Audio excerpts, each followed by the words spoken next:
Beer Mohammed இதுல விசிக இன்னும் react பண்ணல. திரு செல்வ பெருந்தகை அவர்கள் பேட்டிக்கு இது ஒரு விதமான ஒரு நெருக்கடியோ தர்ம சங்கடமோ விசிகாவுக்கு இருக்கா கூட்டணிக்குள்ள? இது இந்த ஆப்ஷன் இல்லை, ரொம்ப தெளிவாக தொடர்ச்சியாக கடந்த 10 நேர்காணல்களை நான் தொடர்ந்து பார்த்துட்டு வரேன். அவருடைய மேடை பேச்சுகளையும் கேட்டுட்டு இருக்கேன். அவர் ரொம்ப தெளிவாக ஒரு கொள்கை முடிவோட தொல் திருமாவளவன் அவர்கள் இருக்கார். இந்த கொள்கை முடிவு என்பது இன்றைக்கு இந்தியாவில் இருக்கக்கூடிய அரசியலை ஒரே விதமாக தான் பார்க்கணும். ஒன்று, அரசியலமைப்பு சட்டத்துக்கு ஆதரவாக இருக்கக்கூடிய ஒரு அணி, அது இந்தியா கூட்டணி. அதுக்கு எதிராக இருக்கக்கூடிய பாரதிய ஜனதா கட்சி தலைமையிலான அணி. இந்த இடத்துல நான் எங்கே இருக்கேன், என்னோட ஸ்பேஸ் எங்கேங்கிறது மிக தெளிவாக இருக்காரு.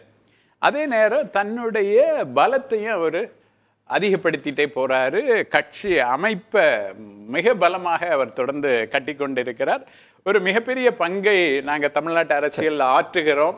அதுல நாங்க எந்த இடத்துல இருக்கிறோம் என்பது பற்றி இதுல திராவிட முன்னேற்ற கழகமும் ஒரு கொள்கை கூட்டணி என்பதுல மிக தெளிவா இருக்கு. அதுல குறிப்பாக நம்முடைய முதலமைச்சர், திராவிட முன்னேற்ற கழக தலைவர் மிக தெளிவாக இது ஒரு கொள்கை கூட்டணி என்பதுல இருக்காரு. அந்த ஒரு கேள்வி, ஒரு தேன்கூடு மாதிரி இருக்கிறதுல இந்த பாமக சர்ச்சைன்றது அந்த இவ்வளவு காலம் தொடர்ந்து இருக்கிறாங்கல்ல, அதுக்குள்ள ஒரு கல்லெறிஞ்ச மாதிரி ஆயிடாதா?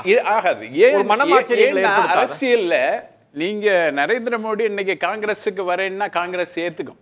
ஏன்னா காங்கிரஸுக்கு நீங்க வந்தீங்கன்னா நீங்க RSS கொள்கைகளை விட்டுருவீங்க இல்லையா? அதே மாதிரிதான் ராமதாஸ் இன்னைக்கு திராவிட முன்னேற்ற கழக கூட்டணிக்கு வராரு அப்படின்னா அவரு திராவிடத்தை ஏற்று திராவிடம் தான் தமிழ்நாட்டுல வெற்றி பெறும். ஏத்துப்பாங்களா? இல்லைங்க, இப்ப கிரவுண்ட்ல இல்ல, வட மாவட்டத்துல கிரவுண்ட்ல தோத்து போனது. இப்ப ரெண்டு பேருமே போலரைஸ் ஆயிட்டாங்க. இல்ல, இவரு சொல்லக்கூடிய எல்லாமே தோத்து போச்சு. அவர் எடுத்த எல்லாமே இங்க ஜாதி கடந்த ஒரு சமூகமாக தமிழ் சமூகம் இருக்கிறது. அதை ராமதாஸ் தாமதமாக என்ன இன்னொரு கேள்வி இருக்குல்ல, ஒரு வெற்றி கூட்டணியா இருக்கிறாங்க, எதிரணியினர் பலவீனமா இருக்கிறாங்க. இன்னும் திருமாவர்கள் சொல்ற பாணியில சொன்னா அவங்க இன்னும் கூட்டணியே கட்டாத போது இன்னும் கூடுதலா ஒரு கட்சி எதற்கு தேவைன்னு ஒரு கேள்வி இருக்குல்ல. ஒரு முரணாக எல்லா நீங்க அரசியல் என்பது எல்லோரையும் நண்பர்கள் ஆக்குவது. நீங்க 8 கோடி மக்களுக்கு தான் நீங்க மொத்தம் 6 கோடி வாக்காளர் இல்ல 2.5 கோடி வாக்காளர்கள் வாக்கு வாங்கினா நீங்க முதலமைச்சர் சார். ஆனா அதுக்காக நீங்க 2.5 கோடி பேருக்கு வேலை செய்வீங்க, நீங்க 8 கோடி பேருக்கு தானே வேலை செய்வீங்க. நீங்க எதை பார்க்கணும்னா அரசியலை முழுமையா பாருங்க. நீங்க இந்த இது ராமதாஸ் திருந்தி வராருன்னா வரவேற்க வேண்டிய ஸ்ட்ராட்டஜிக் அப்ரோச் தான். இல்ல, ஸ்ட்ராட்டஜிக்கா அரசியல்னா அதானே சார். அப்போ இன்னும் கூட்டணியை பலப்படுத்துகிற ஒரு இடம் விசிக இன்னும் ரியாக்ட் பண்ணல அப்படின்னா ஒரு ராஜதந்திர ரீதியிலான ஒரு முயற்சி, அது அவங்களுக்கு பலன் தரக்கூடிய வெற்றி தரக்கூடிய ஒரு 3 பார்க்க கூடாதா? 2 விஷயம். 2019 எங்களுக்கு ஸ்ட்ராங் கூட்டணின்னு சொன்னீங்க. இப்பவே நீங்களே சொல்லிட்டீங்க 2026க்கு பலப்படுத்தணும், இன்னும் கூட்டணி வீக்கா தான் இருக்குது திமுக கூட்டணி. அப்போ அந்த இடத்துக்கு போயிட்டாங்க. அதாவது பார்வை வில்சன் முன்வைக்கிறாரு. இல்ல என்ன சொல்றேன், என்ன சார் நீங்க 200 இடம் கிடைக்கிற இடத்துல 234 இடம் கிடைச்சா வேண்டாம் அரசியல் சொல்றீங்க. இப்ப 40க்கு 40 கிடைக்கிற இடத்துல இருந்தது 234 வராது, 200 தான் வரும். அந்த 34க்கு பலவீனமா இருக்கிறோம் அப்படின்றத ஏத்துக்கிறார். அதான் 100% வெற்றியை பெற்றாங்க. இப்ப அந்த 100% வெற்றி இல்லைன்றது எந்த கணக்குல சொன்னாலும் சரி, இதை நீங்க திருப்திப்படுத்த முடியாது. இந்த மூவ் எடுத்தது ஒரு வெற்றி கூட்டணி, இன்டாக்ட் கூட்டணியில இருக்கிற ஒரு கட்சி இன்னொரு கட்சியை போய் ட்ரை பண்றது வேற. அதே அதிமுகவோ பிஜேபியோ ஒவ்வொரு நாளும் சொல்லிட்டு இருக்காங்க, நாங்க மெகா கூட்டணி அமைக்க போறோம், எங்க கூட்டணியில் நிறைய பேர் வரப்போறாங்கன்னு. ஆனா என்றைக்கும் திமுக தலைவர் அந்த மாதிரி சொன்னது கிடையாது. எங்க கூட்டணி இன்டாக்ட் கூட்டணி தான், எங்க கூட்டணியில யாரும் பிரிய மாட்டாங்கன்னு தான் சொல்லியிருக்காரு ஒழிய அவரு நாங்க இன்னும் மெகா கூட்டணி வைக்க போறோம் அவர் இல்ல. ஆனா அப்படிதான் மக்கள் நீதி மையத்தை உள்ளுக்கு கொண்டு வராங்க, அவங்களுக்கான பிளேஸ்மெண்ட்டை கரெக்டா உறுதிப்படுத்துறாங்க. இப்ப தேமுதிகவுக்கும் இதே மாதிரியான அழைப்பு இருக்கு அப்படின்னா பீர் முகமது சொல்ற மாதிரி எந்த வாய்ப்பையும் நம்ம விட்டுட வேண்டாம். வியூக ரீதியா நீ இந்த மூவ் என்ன சொல்லுது, மெகா கூட்டணி அமைக்கிற உங்க முயற்சியை காலி பண்ணிடுது. பாமக தான் பெரிய ஃபோர்ஸ் அந்த அணிக்கு, அத பலவீனமா இது எல்லாம் சேர்ந்து ராஜதந்திரம் தானே, அது வெற்றி தானே உங்களுக்கு. அது 2 விஷயம் சொல்றேன். இது எப்படி ராஜதந்திரம் வரும்? ஒரு பக்கம் விடுதலை சிறுத்தைகளுக்கும் பாமகவுக்கும் ஒரு அறிவுரையோ யோசனையோ செல்வ பெருந்தகை சொல்றாரு. ஏற்கனவே இப்பதான் 2 நாளைக்கு முன்னாடி மாநாட்டில் சொன்னாரு, ஒரு அடைமொழி வார்த்தையை சொல்லியே திருமாவளவன் சொன்னாரு, இந்த மாதிரி ஆட்கள்லாம் எங்களுக்கு யோசனை சொல்றாங்க, உங்க யோசனைலாம் எங்களுக்கு தேவையில்லை, எங்களுக்கு என்ன செய்யணும்னு எங்களுக்கு தெரியும் அப்படின்ற வார்த்தையை சொன்னார். இப்போ இதை நீங்க சொன்னீங்க அப்படின்னா பாட்டாளி மக்கள் கட்சி நாங்கள் விடுதலை சிறுத்தை பாட்டாளி மக்கள் கட்சியும் பிஜேபியும் ஒரே மாதிரி தான் நாங்கள் வச்சிருக்கிறோம், எங்கள் சம தூரத்தில் தான் வச்சிருக்கிறோம்னு சொன்னாங்க.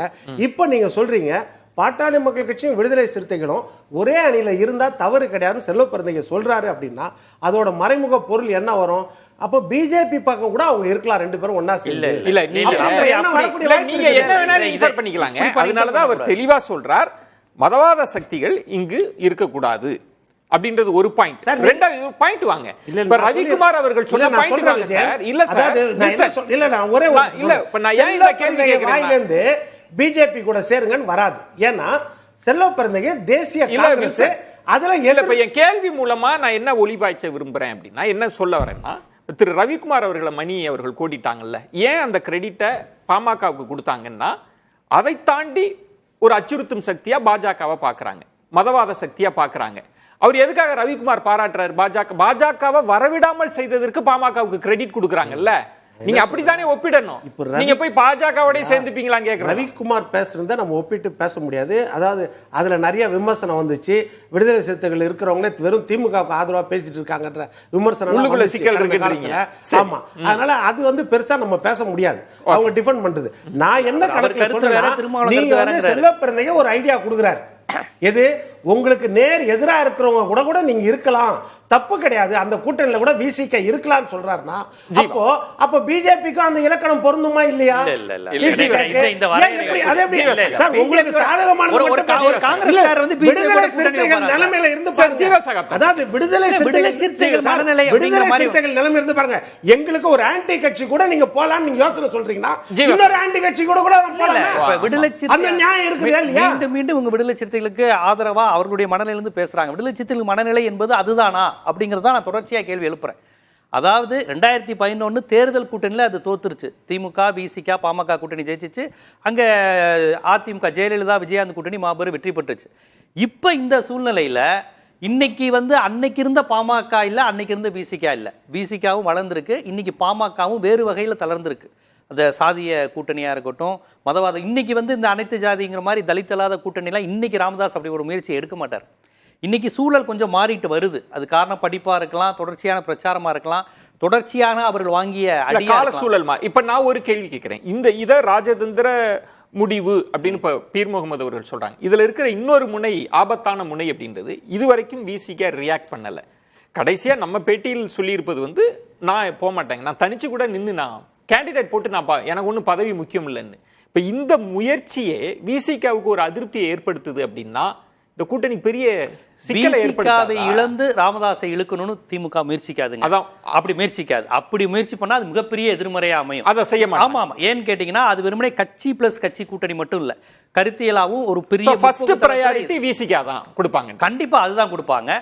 ஆனா ராமதாஸ் ஒருவேளை பாமக ரெண்டா பிரிஞ்சு ராமதாஸ் தனியா ஒரு முடிவு எடுக்கிறார் அப்படிங்கிறப்ப கண்டிப்பா திருமாவனுடைய மனதை காயப்படுத்திட்டு அப்படி ஒரு முடிவு எடுக்க மாட்டாங்க. வில்சன் சொன்ன பாயிண்ட்ன்றது எங்களுக்கு இன்னொரு ஆப்ஷனும் இருக்குன்றத விசிகாவுக்கு காமிக்கிற முயற்சின்றாருல்ல, எங்களுக்கு இன்னொரு ஆப்ஷன் இருக்கு, நீங்க ரெட்டை இலக்கம் முக்கிய அப்படிலாம் வந்துரும், அப்படி ஏதாவது யோசிக்கிறாங்களா? இல்ல, அது பவர் பாலிடிக்ஸ்ல நம்ம எல்லாத்தையும் அப்படி யோசிக்கலாம். இவர்களை மிரட்ட, அவர்களை மிரட்ட. அப்படி பார்த்தா காங்கிரஸ் தானே போகுது, காங்கிரஸும் கூட்டணி கட்சி தானே, அவங்களுக்கு இழப்பு தானே. அவங்களுக்கு இழப்பு தானே. இப்ப தேமுதிக வரணும்னு இதே செல்வ பெருந்தகை சொல்றாரு, கமல் வரணும்னு அவர் சொன்னாரு. இப்ப ராமதாஸ் போய் சந்திக்கிறாருன்னா அப்ப காங்கிரஸ் என்ன இவங்க சீட்டெல்லாம் அள்ளி தந்துருவாங்களா? அந்த ஒரு பார்வை மட்டுமே. ஜீவா சகாப்தன் சொல்ற பாயிண்ட் விசிகாவை இழந்து பாமகவுக்கு எல்லாம் போக மாட்டாங்க, இதை பலப்படுத்துவாங்க. விசிக இணக்கம் கொடுத்தா பீர் முகமது அவர்கள் சொன்ன மாதிரி ஒரு ஸ்ட்ராட்டஜிக்கா யோசிச்சாங்கன்னா உள்ளுக்கு வரலாம், ஸ்பேஸ் இருக்கும். அதற்காக இவங்களை இழந்துட மாட்டாங்க அப்படின்றது எப்படி? விசிகாவை இழக்க மாட்டாங்கன்றது ஒரு பொதுவான புரிதல், நான் அதை மறுக்கலை நான். பட் நடக்கக்கூடிய சம்பவங்கள் அது அப்படித்தானன்ற ஐயப்பாட்டை எழுப்புறதை நீங்கள் தவிர்க்க முடியாது. ஒரு விஷயம் ஞாபகம் வச்சுக்கோங்க, திருமா அவர்கள் ஒப்புக்கொண்ட பிறகு அப்படியே ஒரு ஹைப்போதெட்டிக்கலாக வச்சுக்கிட்டானாலும் பாமக அது விசிகாவை பலவீனப்படுத்துகிற வேலை. ஒரு கல்லில் 2 மாங்காய் அடிக்குது திமுகன்னு அர்த்தம். ஈவன் இஃப் திருமா அக்செப்ட்ஸ், அந்த அளவுக்கு கடந்து போயிட்டாங்க. என்னங்க அதான் விசிகாவோட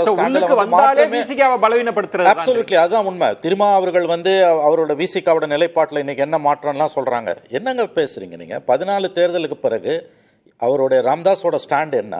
இன்னைக்கு திரும்பவும் நான் சொல்றேன், முதல்ல ஆரம்பிச்ச இடத்துக்கு வந்தேன்னா, இது வரைக்கும் இந்த பிரச்சனையில கொள்கை ரீதியாக பிஜேபி ஏற்றி என்ன பேசியிருக்காரு? அவர் ஏதாவது ஒரு இஷ்யூல பேசியிருக்காரு? அவர் வாய் திறந்து ஒரு வார்த்தை சொல்லியிருக்காரு? அது என்ன சண்டைன்னே புரியல. முழுக்க அப்பாக்கும் மகனுக்குமான சண்டை, அவங்க குடும்ப சண்டை இன்னைக்கு நடுத்தருவுக்கு வந்திருக்குது. ஒரு இயக்கத்தை, ஒரு வடமாநில மாவட்டங்கள், ஒரு 60 தொகுதிகளில் இன்ஃப்ளூயன்ஷியலாக இருக்கக்கூடிய ஒரு பார்ட்டி, ஒரு கம்யூனிட்டி அங்கே இன்னைக்கு பிரச்சனையில் நிற்குது. இதில் எப்படி வந்து நீங்கள் வந்து அவங்கள உள்ளே இழுக்கிறதால எல்லாரும் ஒன்றாயிடுவாங்க ஜெல்லாயிடும் நீங்கள் சொல்கிறீங்க. உள்ளே வந்தாங்கனாலே விசிக்காக அது பெரிய அவமானம், அவங்க தங்களுடைய சுயத்தன்மையை இழப்பார்கள்.